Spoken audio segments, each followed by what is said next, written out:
예전에 후지 종합 발경 연습 중 일본이 그렇게 자랑하던 10색 전차의 무한 궤도가 이탈되는 사고를 다들 보셨을 것입니다. 이러한 굴욕적인 장면을 보며 역시 일본의 육상 자위대는 보이스 클럽 같다는 평가가 많았는데요. 그에 반해 우리나라는 K스표의 명성을 이을 K3 전차의 개발을 발표하면서 전 세계를 놀라게 만들었습니다. 최근 헝가리 매체는 현대로템의 K트표 전차가 전 세계에서 가장 강력한 전차의 이유라고 평가했는데요. 세계 곳곳에 수출되고 있는 켈트 흑표 전차는 한국 육군에 실전 배치된 주력 전차입니다. 전체 자동차 등을 전문성 있게 보도하는 헝가리 매체 아라피아라트 할림라트가 선정한 자료에 따르면 가장 파괴력이 강한 전차 1위에 이스라엘 육군의 주력 전차엔 케이스가 선정됐으며 2위에는 켈트 흑표 전차가 이름을 올렸습니다. 케이트 흑표 전차는 주포 120mm 활강포와 자동장전 장치를 장착하고 있어 빨리 이동하면서도 후속탄을 재빠르게 장전할 수 있습니다. 케이트 흑표 전차에는 1500마력의 엔진이 탑재돼 높은 기동력을 보이는데요.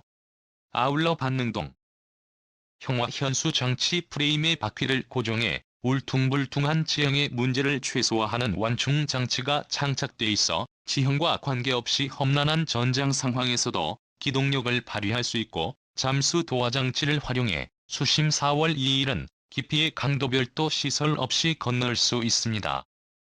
K2표 전차는 강과 하천의 많은 한국 지형에 특화된 전차이기 때문에 전 세계 어디에서도 활약할 수 있는 제품이 됐습니다. 업계 관계자는 전 세계 방산 시장에서 미사일 등 파괴력에 더 강한 무기가 인기를 끌고 있으나 여전히 전차의 시대는 끝나지 않았다며 흑표 전차의 MK4 등은 전 세계 전차 시장에서 명성을 떨칠 만한 성능을 보유하고 있다고 말했는데요. 한편 국방과학연구소에서는 K6표의 장점을 그대로 유지하면서 레일권을 쏘아대며 전장을 누비는 차세대 전차를 개발 중이라고 밝혀 큰 기대를 주고 있습니다. 레드는 2030년 양산을 목표로 한국형 차세대 전차 K3 개발에 착수한 것으로 확인됐는데요. 우리 군이 K5표 전차 후속으로 K3 전차를 개발하기로 한 것은 2013년 말 육군의 장기 소요제기에 따른 것으로 이런 사실이 언론에 공개되기는 이번이 처음입니다. 애들은 현재 기술적 난이도가 높은 K3 개발을 위해 연구 역량을 집중하고 있는 것으로 알려졌습니다. 매드 측에 따르면 K3 전차는 5-7년간 개념 연구기간을 거쳐 2203년 무렵 탐색 개발에 들어가고 2030년경 시제품을 제작할 수 있을 것으로 내다봤는데요. 국방과학연구소가 개발 중인 K3 전차의 개념 성능은 미국의 미하일 에이브럼스 약, 영국의 챌린저에 프랑스의 르클레르에 이스라엘의 메루카바 MK4 일본의 십식 전차와 중국의 992 등 기라성 같은 세계 최강 전차들을 압도하는 성능을 지녔다고 합니다. 게다가 지난 5월 9일 러시아가 전승절 퍼레이드에서 처음으로 공개한 최신형 아르마타 탱크보다 훨씬 더 강력할 것이라고 하는데요.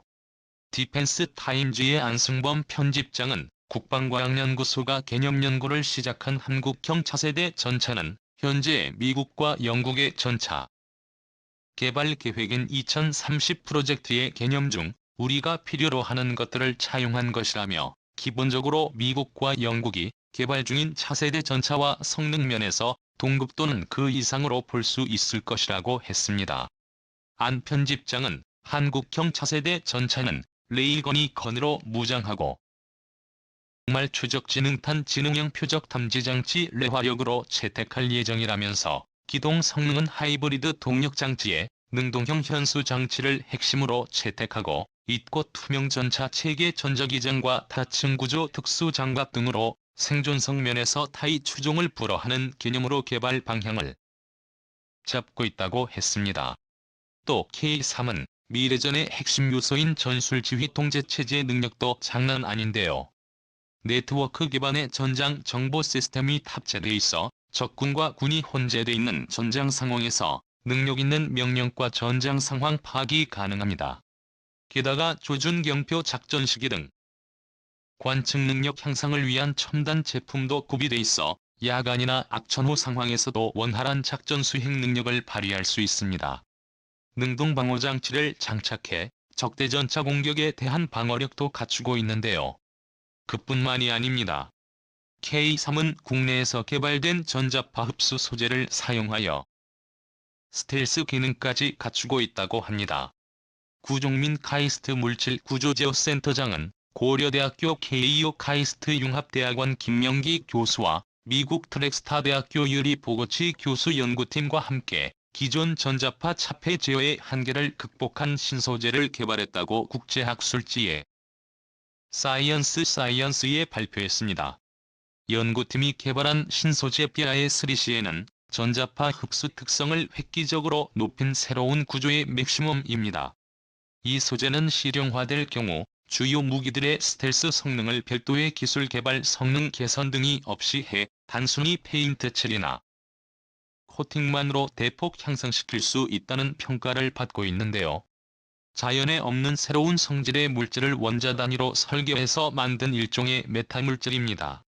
전기가 통하는 금속 티타늄과 탄소 사이에 질소인을 나노미터 두께의 마이크로미터면 크기를 가지는 이 차원 평판 구조로 합성한 후 열처리를 통해 전자파 흡수 능력이 뛰어난 데다 종이처럼 얇게 심지어 머리카락의 50만 분위의 두께로 얇게 가공했습니다.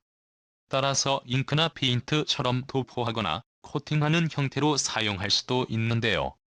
여러 번 적층해 두께 및 투과도 표면 저항을 자유롭게 제어할 수 있습니다. 특히 이 필름을 50나노미터 두께로 적층하면 99 이상 전자파 차단이 가능한데요. 이는 현재까지 보고된 어떤 전자파 차단 소재보다 우수한 성능입니다. 즉 맥심 전자파 흡수 소재를 K3에 적용하게 된다면 세계 최고의 스텔스 기능을 갖춘 차세대 전차가 탄생하게 되는 것인데요. 한국형 차세대 전차 K3에 탑재되는 레일건은 미래 대전의 양상을 바꿀 수 있는 무기체계입니다. 전자가 소포로도 불리는 레일건은 전류가 반대로 흐르는 두 개의 전도체 사이에 텅스텐 폭탄을 끼워 발사하는 시스템입니다. 발사 속도 역시 분당 12발 정도인 기존 슈퍼보다 8이 빠릅니다. 또한 포탄 속도까지 빠른데요. 11kg이 넘는 포탄을 음속 사이에서 6배의 속도로 날릴 수 있습니다. 또한 포탄의 구조가 간단하고 부피도 작아 적재량도 많습니다. 기존의 포탄보다 10배 이상을 적재할 수 있는데요. 초고속 동영상이나 사진을 보면 레일건에서 발사된 탄자가 마치 미사일처럼 길게 불을 뿜으며 날아가는 것처럼 보이는데요. 하지만 이는 레일 사이에서 발생하는 아카크 현상으로 인해 산소가 플라스마화된 것이어서 산화제의 연소로 인한 화염과는 개념이 다릅니다. 레일건이 존재할 수 있게 만든 가장 핵심적인 기술은 바로 도선 주위에 자기장의 변화가 전류를 발생시키는 전자기 유도 법칙입니다. 이 원리를 기반으로 전위차가 있는 두 개 레일 사이의 전자력을 이용해 전도 체인 단체를 넣고 전류로 흐르게 하면 자기장의 상호작용이 일어나게 되는데요.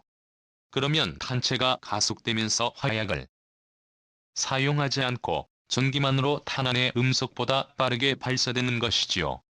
여기서 탄환은 전체를 전도체로 만들지 않고 회로와 닿는 부분과 레일 사이를 연결하는 부분만 전도체로 만들어도 아무 문제 없이 발사할 수 있습니다. 탄환의 속력은 1분에 160km 정도로 날아가며 그 위력은 30메가줄 렌지에 달하는데 얼마나 강력한 힘인지 실감이 나시나요? 서울에서 부산까지의 직선거리 350km의 거리에서도 25파운드, 약 11월 3일 kg의 무게 텅스텐 탄환에 시속 4,500마일 약 7,242km 정도의 속도로 날려 원거리 표적에 정확하게 타격할 수 있는 엄청난 능력을 가지고 있는 것입니다. 국방과학연구소에 대해서는 비밀리에 레일건을 개발 중인데요. 공개 논문에 따르면 네드의 레일건 연구는 1989년 서울대와의 공동연구에서부터 시작되었습니다. 때 개발된 시험용 레일건은 포탄의 속도를 시속 15,000km까지 가속하는 데 성공했지만 구경의 소총보다 약간 더 큰 10mm 수준에 불과해서 실용화까지는 많은 문제점을 극복해야 한다는 결론을 얻었습니다. 관련 기술의 발전에 따라 엑드는 역시 레일건이 성능과 실용성을 높이는 연구를 계속했는데요. 이 결과 2011년에는 25mm 구경의 레일건, 2014년에는 40mm 구경의 레일건 제작 및 시험 연구를 완료했고, 현재는 더 큰 구경의 레일건 시험 연구를 계속해서 진행하는 중입니다.